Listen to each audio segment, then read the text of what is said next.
Olá, terceiro ano, espero que vocês estejam bem. Estou aqui gravando para vocês alguns exercícios, né, que vocês receberam aí no plano de estudos. E no final desse plano de estudo tem os exercícios com matéria do ano todo, que é uma revisão para a prova final. Então a gente vai resolver esses exercícios.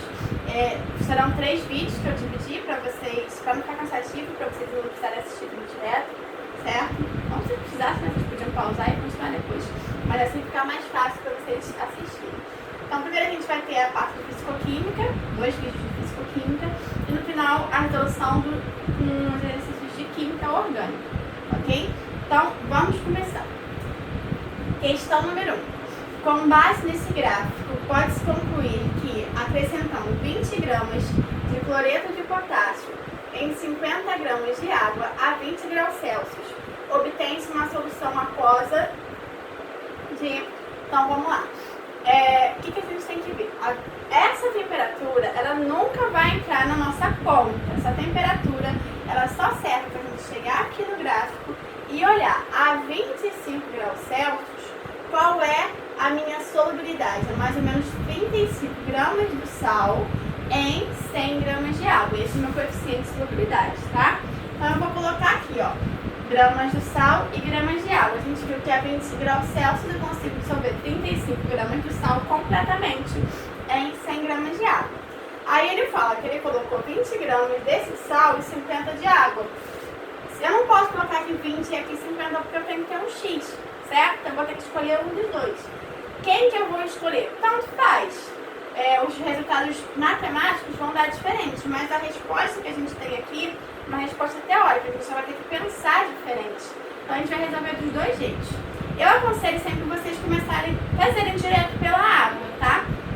Porque a gente já vai ter diretamente uma resposta mais clara.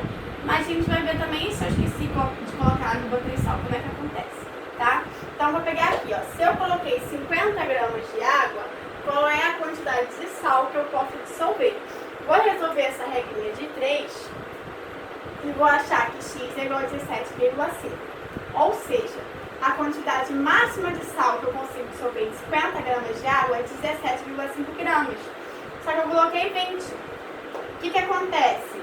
Então, 17,5 vão se dissolver e o restante, em relação a esse 22,5, não vão se dissolver, vão ficar lá como um corpo de fundo, sólidas, certo? Então eu vou ter uma solução saturada com um corpo de fundo. Posso eliminar as duas últimas, ok? E o que acontece? Agora vamos olhar a outra parte. Essa solução pode se tornar insaturada pelo aquecimento ou pelo resfriamento, ok? Como a gente olha aqui no gráfico, a gente está vendo que à medida que aumenta a temperatura, a solubilidade também aumenta. Ou seja, para eu tornar essa solução insaturada, eu tenho que fazer dissolver essa quantidade que restou. E para essa quantidade que restou dissolver, eu vou ter que aumentar a temperatura. Então, é uma solução saturada com corpo de fundo que pode ser insaturada com o aquecimento, ok? Então, a resposta é essa. Agora, vamos lá. Vamos pensar. E se, ao invés de usar o 50, eu tivesse usado o 20? Então, usei o 20 gramas de cloreto de potássio e quero saber qual é a quantidade de água que eu preciso para dissolver. Vou resolver a regra de 3 e vou achar que x é igual a 57 gramas de água. Então, para dissolver esses 20 gramas, eu precisava de 57 gramas de água. E eu coloquei menos. Isso significa que eu não vou conseguir dissolver tudo. Então, se eu não conseguir dissolver tudo, a solução é saturada com um corpo de fundo. Então, a resposta vai ser a mesma no final das contas. Ele vai continuar sendo a letra A. Ok? Questão número 2. Esta questão relaciona-se com uma solução obtida pela mistura de 200 ml de solução 0,50 molar de ácido nítrico e 300 ml de solução 12,6 gramas por litro deste mesmo ácido. Quantos mols de ácido haverá na solução final? Então, olha só, ele está fazendo uma mistura de soluções. Porém, em uma delas a concentração está em mol por litro, em outra está em grama por litro. Então, tem que igualar essa concentração. Como que eu vou fazer? Vou começar pegando essa concentração em grama por litro e passar para mol por litro. O que quer dizer 12 gramas por litro? Quer dizer que eu tenho 12 gramas do soluto em 1 litro de solução. Então eu tenho aqui a massa do soluto e o volume da solução, ok? As unidades nos dizem muita coisa. Então, agora eu vou fazer o quê? Eu vou achar qual é a massa molar do HNO3, porque é uma massa na tabela periódica, porque eu vou precisar dela para jogar na minha fórmula aqui e descobrir qual é a concentração molar dessa substância, certo? Dessa solução. Vou substituir aqui, ó, M1, volume e massa molar. E vou achar que essa solução tem concentração 0,2 mol por litro. Agora que eu fiz isso, eu vou fazer lá, ó, mistura de soluções. Para saber qual é a concentração da solução final, eu tenho que usar essa fórmula aqui. Solução 1, 200 ml e concentração 0,5. Solução 2, 300 ml e concentração 0,2. A minha concentração final eu quero descobrir e o meu volume final é 300 mais 200, que é 500, ok? Então eu vou substituir tudo aí nessa equação e vou achar a concentração da minha solução final, que é 0,32 mol por litro. Mas não é isso que ele quer saber quantos mols tem nessa solução. Então eu vou usar agora a minha segunda fórmula aqui, ó, que a concentração é igual ao número de mol dividido por volume. A concentração é 0,32, o volume a gente sabe que é 500, então eu vou achar aqui 500 ml que a gente tem que passar para litros, não podemos esquecer, todos os ml aí a gente tem que passar para litros. Vou achar o meu número de mol, que é 0,16, resposta então, letra A, certo? Questão 3.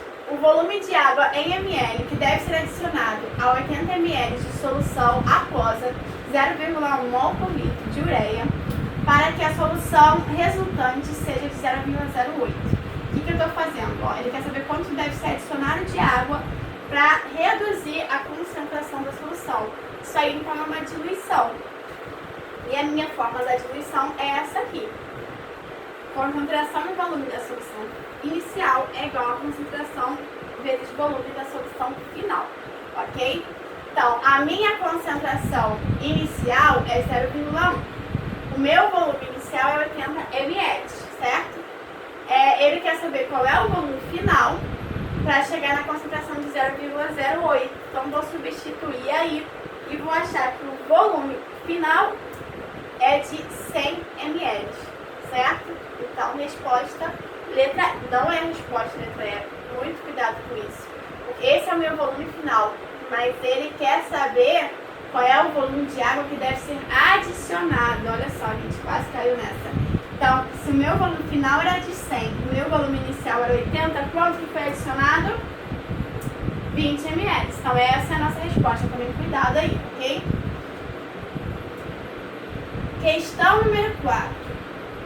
Conhecendo as variações de entalpia das reações a seguir, calcule a entalpia de formação para esta reação aqui de formação da glicose. Então aqui a gente tem um exercício que envolve a lei de Hess. Como que eu vou achar a entalpia dessa reação aqui? Se eu conseguir transformar essas três reações para que o somatório delas dê exatamente essa reação aqui, o somatório do ΔH que eu vou obter vai ser o ΔH dessa reação aqui, tá? Então vamos ver as transformações que a gente tem que fazer. Primeiro vamos olhar para essa primeira equação. Aqui eu tenho 1 mol de carbono, aqui eu tenho 6 mol de carbono, certo? Então a primeira modificação que eu tenho que fazer é multiplicar toda essa equação aqui, inclusive o valor de ΔH por 6, ok? Vamos olhar a segunda reação. Ó, aqui eu tenho 1 mol de hidrogênio, aqui eu tenho 6 mol de hidrogênio.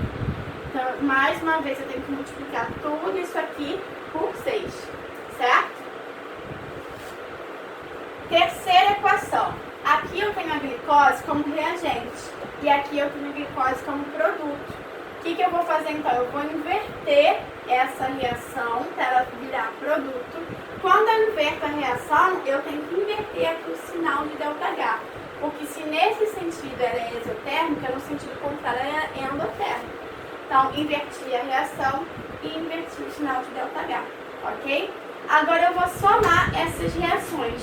Quando eu somar, eu vou cortar o que tem igual, ó, os 6 oxigênios aqui e os 6 oxigênios aqui. 6 CO2 CO2 e 6 águas. 6 águas. O que sobrou então? Sobrou exatamente o que eu precisava para essa reação. Se eu conseguir chegar nessa reação, agora é só somar esses 3 valores aqui que eu vou obter o valor de ΔH para essa reação. Ok? Vamos lá. Dados a entalpia de ligação, a reação de síntese da amônia, processo industrial de grande relevância para a indústria de fertilizantes e de explosivos, é representada por esta equação aqui. A partir dos dados fornecidos, determina-se que a entalpia de ligação contida na molécula N2 é igual a... Então, ele quer saber qual é o valor da energia de ligação dessa molécula N2. Eu estou aqui com dados de energia de ligação, certo? Então, a primeira coisa que eu tenho que fazer é pegar essa reação aqui e abrir, mostrando todas as ligações, certo? Então, eu tenho aqui, ó, o N, tripla N, 3 hidrogênios e a amônia, ok? Por que eu tenho que fazer essas reações? Porque a fórmula que eu vou usar é ΔH é igual das ligações rompidas menos o H das ligações formadas, ok? Então, eu tenho que descobrir quem foi rompido e quem foi formado. N tripla N, ela existia antes e não existe depois, então foi uma ligação rompida. Assim como H também existia antes e não existe depois, então também foi rompida, certo? Lembrando que aqui a gente tem que multiplicar por 3, que eu tenho 3 mols. E aqui, essas 3 ligações NH, elas não existiam antes, então elas foram ligações formadas, tá? Tem 3 ligações formadas, não podemos esquecer de multiplicar por 2 aqui, ok? Então, eu vou colocar aqui, ó, ΔH é igual a H das ligações rompidas, eu coloquei nesse parêntese, e o H das formadas eu coloquei nesse parêntese. Coloque em parêntese, deixa a preguiça de lado para não confundir o sinal, ok? Então, o ΔH da reação, ele já tinha dito que era menos 90. Essa ligação ele não nos deu, a gente quer saber, então se a gente quer descobrir, a gente chama de X. 3 vezes a ligação HH, que é 435, é o dado que ele deu. Menos 6, né, que eu tenho aqui 3 vezes 2, 6 vezes a ligação da NH, que é 390. Então, eu vou resolver essa matemática básica aí e vou achar que X é igual a 945 kJ. Nossa resposta aí, então, é a letra D, certo? Vamos para o número 6. Quando se adiciona cal viva à água, há uma liberação de calor devido à seguinte reação química. Sabemos que as entalpias de formação dos compostos envolvidos são, aí ele deu a entalpia de cada um dos compostos, ele quer saber qual é o valor de X, tá? Então, agora a gente tem, em vez da energia de ligação, o valor de entalpia de cada substância. Quando eu tenho isso, eu vou usar essa fórmula aqui, ó. ΔH é igual a H dos produtos menos H dos reagentes. Esse aqui é o meu produto e esses daqui são os meus reagentes, certo? Então vamos lá, a gente só vai substituir, ó. Mesma coisa, um parêntese para o produto, outro parêntese para o reagente para não errar no sinal. Meu produto é o hidróxido de cálcio, que ele disse que o valor de ΔH é esse aqui. Então botei produtos menos os reagentes, tá? Então, reagente, eu tenho óxido de cálcio mais a água, certo? Botei aqui os valores. Lembrando que essa equação já está balanceada e o índice é 1. Se eu tivesse, por exemplo, aqui o índice 2, então aqui eu ia ter que multiplicar por 2. Se tivesse 3, ia ter que multiplicar por 3 e assim vai, ok? Então é só resolver aí o valor de ΔH, que é igual a menos 15,6. Então, letra A é a nossa resposta, ok? E nossa última questão desse vídeo é: uma substância química é considerada ácida devido à sua tendência em doar íons H+, em solução aquosa. A constante de ionização Ka é a grandeza utilizada para avaliar essa tendência.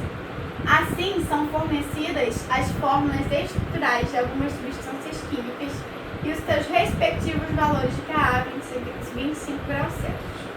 A ordem crescente de acidez das substâncias químicas é, se ele quer a ordem crescente de acidez, é do menor para o maior. Lembrando que quem tem menor constante de acidez é menos ácido. E a menor constante vai estar relacionada a esses expoentes. Quanto menor for o expoente, quanto mais negativo for, menor vai ser o valor de Ka. Então, eu tenho aqui menos 3, menos 10, menos 5, menos 7 como expoente. Então, esse é o menor, menos 10, seguido de menos 7, menos 5 e menos 3. Então, aqui a gente tem a ordem do menor para o maior. É só a gente assinalar aqui a resposta correta, que é a letra B. Ok? E no próximo vídeo, a gente vai resolver as questões número 8 ao 14. E depois a gente pega a química orgânica. Ok? Então, até o próximo vídeo.